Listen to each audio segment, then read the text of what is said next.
Hi friends, in this video we are going to discuss the deemed owner, that is section 27. So we have already discussed the charging section 22, and in section 22 we say that the assessee should be the owner or deemed owner of the property. So now we are going to look the deemed owner concept. So the first one, in case of transfer of house property to spouse or a minor child without adequate consideration, the transferor is the deemed owner. If the house property is transferred to spouse or minor children without adequate consideration, in such cases the transferor will be the deemed owner. So deemed owner means he is not the legal owner of the property. Even though he is not the legal owner, he is deemed to be the owner of the property. So here is an exception.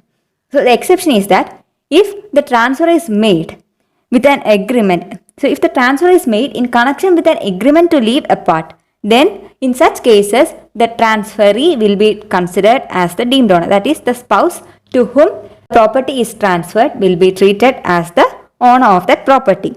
So similarly, in case of a minor child, if it is a married daughter, then the property is transferred to such minor married daughter, then transferee will be the deemed owner. Now, the second one is holder of an impartable estate. Holder of an impartable estate. Impartable estate means a property which cannot be divided into parts or which is indivisible.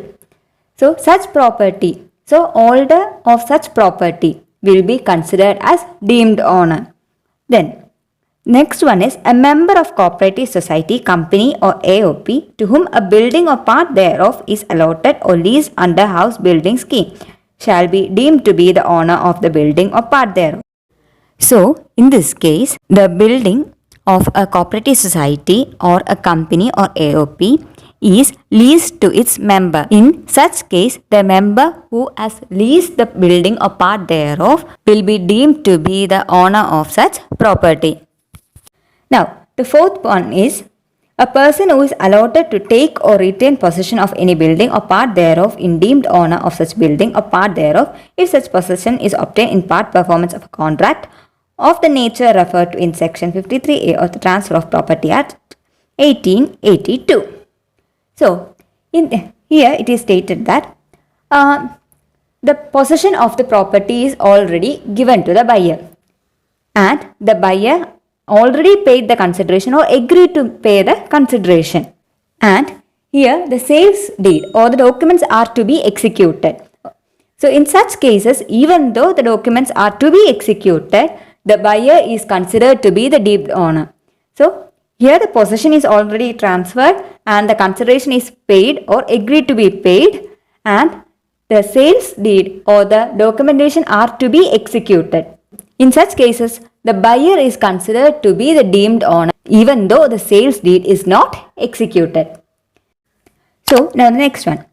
The acquisition of rights in or with respect of any building or part thereof, whether by way of admitting as a member of or by way of transfer of share in cooperative society or company or association of person, except if a person acquires any right to any building or part thereof.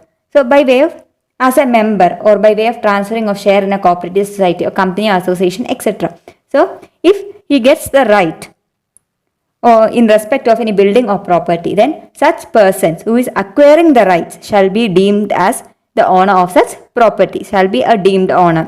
So, the next one is a person who acquires any right by way of a lease for a period not less than 12 years. So, if any right for a property is obtained by way of lease for a period not less than 12 years, then the person who acquires such right will be deemed to be the owner of such property. So, a lease is obtained for a period of more than 12 years, then such person become the deemed owner of such property. So, in this video, we have discussed the deemed owner concept, that is section 27.